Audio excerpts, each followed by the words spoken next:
Bueno, hola a todos y bienvenidos a este segundo vídeo, a esta segunda entrega de la serie de sistemas y circuitos eléctricos. Recordar que en el anterior vídeo habíamos terminado viendo esa fuerza invisible que se originaba entre cargas eléctricas y que Coulomb había definido matemáticamente como el producto de cargas, o proporcional, la fuerza que era proporcional al producto de las cargas, entre el radio al cuadrado. Bueno, pues hoy vamos a ver conceptos que se derivan de esa ley, como son el campo eléctrico, el potencial eléctrico, la diferencia de potencial y la corriente eléctrica. ¿Vale? Pues comenzamos.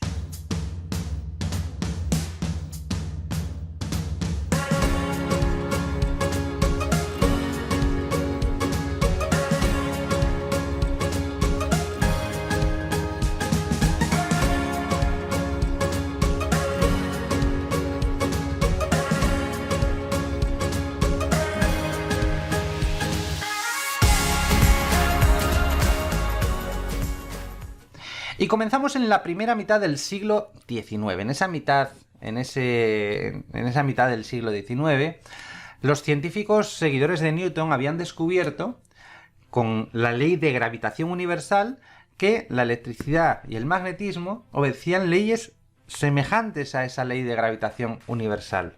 Todas ellas, igual que la ley de Coulomb, o en todas ellas, la fuerza decrecía con el cuadrado de la distancia. Pero la cuestión es, ¿por qué? Explicar el por qué ese decrece o aumenta con el cuadrado de la distancia. Bueno, pues yo creo que una buena manera de verlo es imaginándonos el Sol. El Sol es una esfera que emite luz en todas direcciones por igual.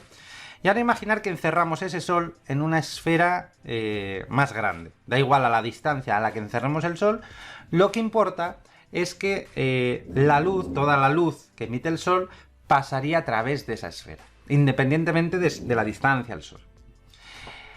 El área de la esfera, de una esfera, aumenta con el cuadrado de su radio, de forma que la energía luminosa por unidad de área, en un mismo trocito de área, iba a decrecer con el cuadrado de la distancia, del radio, en este caso, de esa esfera. ¿Lo veis?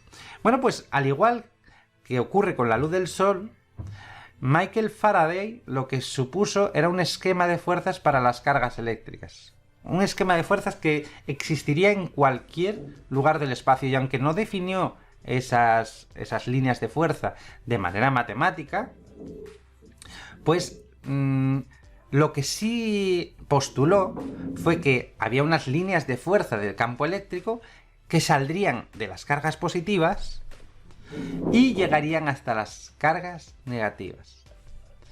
Bueno, pues esto es lo que postuló Michael Faraday.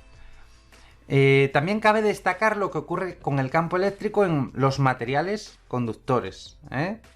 Ya veis, bueno, para definir un poco, el campo eléctrico serían esas líneas de fuerza, unas que salen y otras que entran. Así se define, y entonces, claro, interactúan entre ellas, y esa interacción que no se ve entre líneas se denomina campo. Como ese campo está producido por cargas eléctricas, lo llamamos campo eléctrico. Igual que un campo magnético se produce al interactuar líneas de campo, líneas de fuerza, debidas al magnetismo de un imán permanente, por ejemplo, o entre dos imanes permanentes. Bueno, pues cabe destacar, hablando de estas fuerzas, de estas líneas de fuerza, lo que ocurre con el campo eléctrico en los materiales conductores. Cuando un material conductor es sometido a un campo eléctrico exterior, las líneas de campo entran en dicho conductor y los electrones se distribuyen a lo largo de su superficie, encontrándose en ese momento en condiciones estáticas. ¿Vale? En su superficie. Sin embargo, en el interior, las fuerzas eléctricas se compensan unas con otras, haciendo que no haya campo eléctrico, o que el campo eléctrico sea cero. ¿De acuerdo? Esto es muy importante. Esto es un descubrimiento realizado por Michael Faraday e hizo posible explicar el funcionamiento y mejorar, por ejemplo, los condensadores. Es por esto por lo que en honor a él la unidad de capacidad se va a llamar faradio, porque fue Michael Faraday quien definió esto, que los electrones se distribuyen por la superficie. El campo eléctrico se va a distribuir por la superficie, o hay campo eléctrico en la superficie de los metales, pero no en el interior. Y además vamos a ver que esto ocurre así, bueno, ya lo iremos viendo en posteriores vídeos, pero que cuando hay movimiento de electrones, ese movimiento de electrones se va a producir pues por la superficie de los metales, nunca por el interior. Y esto es súper importante tenerlo en cuenta, porque si entendemos esto, entenderemos muchas de las formas constructivas de conductores eléctricos, de cables, de máquinas eléctricas, de núcleos magnéticos, muchas de las construcciones físicas que se realizan sobre los materiales eléctricos es debido a esta propiedad de los metales, ¿de acuerdo? Bueno, pues que lo tengáis en cuenta. Un campo eléctrico, líneas que salen de cargas positivas, líneas que llegan a cargas negativas y un poco esa distribución del campo eléctrico en los metales, ¿de acuerdo? Bueno, ahí es un poco lo que se os va marcando en estos diagramas, ¿vale? Más cosillas. El potencial eléctrico. Voy a empezar por el potencial eléctrico. Bueno, pues el voltaje o potencial eléctrico, al final, es una medida de la energía potencial de una carga eléctrica, como por ejemplo de los electrones que componen nuestro cuerpo, ¿vale? Dicho de otra manera, es el trabajo que un campo electrostático tiene que llevar a cabo para mover una carga, para movilizar una carga unitaria de un punto hacia otro. Ese es el potencial eléctrico. Tengo que vencer ese potencial para mover esa carga. Bueno, por ejemplo, vamos a ver. Para ver un poco el campo, lo que es el potencial eléctrico, pues mirad. Imaginaros que lanzamos una piedra con un tirachinas, ¿vale? Vamos a lanzar una piedra con un tirachinas, no la lanzamos todavía. Entonces, cuanto más lejos queramos tirar la piedra, más fuerza habremos de realizar sobre la goma elástica del tirachinas, ¿verdad? Y cada una de las longitudes que conseguimos correspondería, si habláramos de cargas, a un potencial diferente. Si giramos el tirachinas con la goma estirada para apuntar a diferentes objetivos en diferentes direcciones donde estén, o nos desplazáramos con el tirachinas sin variar la posición de la goma, no realizaríamos trabajo alguno sobre esta, puesto que es independiente un movimiento del otro, ¿no? Da igual que yo esté andando para que o me esté desplazando o girando mi cuerpo, apuntando a diferentes cosas, eso es independiente a donde yo tenga la goma cargada. ¿Lo veis? Bueno, pues cuando yo me muevo, andando, girando, me estoy moviendo, o estoy moviendo a la piedra, en curvas equipotenciales, en curvas de igual valor de fuerza. ¿Lo veis? Luego es un poco esa analogía. Cuando hablamos de potencial eléctrico, hablamos de, pues, que necesito aplicar una energía u otra para mover una carga. ¿De acuerdo? Porque se encuentra más o menos próxima con una interacción mayor o menor con otras cargas. Bueno, pues eso es el potencial. Me refiero a una carga, si os fijáis. Una. Sin embargo, cuando hablamos de diferencia de potencial, vamos a ver. Vamos a seguir con la piedra, ¿vale? Vamos a lanzar una piedra a un lago en calma. Un lago que esté, vamos, que no haya nada de oleaje. Y cuando cae la piedra en un lago, vemos como, bueno, pues provoca una serie de ondas circulares concéntricas, ¿verdad? Cuanto más cerca están estas ondas de donde cayó la piedra, pues más definidas están, ¿no? Mejor las podemos ver. Y a medida que se van alejando, estas van perdiendo energía hasta que no las podemos apreciar. Eso, bueno, lo hemos visto todos. Bueno, pues visualizar esto. Porque si visualizáis esto, podéis visualizar cómo se distribuyen las curvas de igual potencial, equipotenciales, alrededor de una partícula positiva. ¿De acuerdo? Bueno, pues Cada una de esas curvas representa un potencial eléctrico, una energía diferente. Si habláramos de campo eléctrico, ¿de acuerdo? Si habláramos de, bueno, pues de tirar una piedra, ya veis que son ondas de mayor o menor altura. Si hablamos de campo eléctrico, son zonas de mayor o menor energía. Por tanto, hombre, si visualizamos esto, la diferencia de potencial o tensión sería una mera comparación entre dos de estas curvas equipotenciales. Aquí es muy importante, el potencial lo aplicábamos a una carga y la diferencia de potencial a una comparación entre dos de esas curvas. ¿Lo veis? Así pues, la diferencia entre dos curvas de diferente potencial dependerá, pues, del campo eléctrico y de la distancia al elemento que las crea, a la partícula.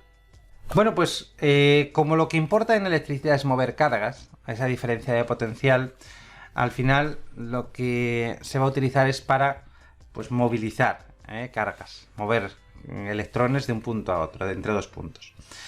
Bueno, pues veamos ese concepto de mover cargas desde un punto de vista más cotidiano. Imaginaros dos vasos. El primero de ellos está lleno de agua y el segundo está con muy poca agua. Los unimos con un tubo, los dos vasos los unimos por un tubo que está situado, que está conectado, digamos, al fondo de cada uno.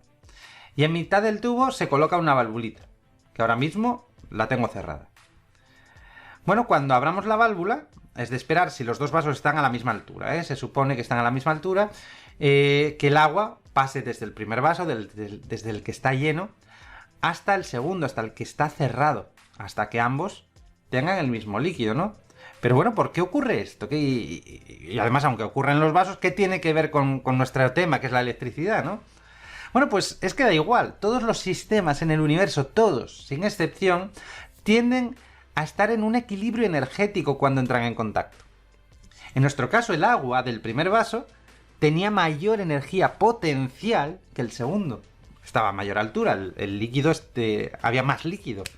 Luego ese líquido estaba a mayor altura.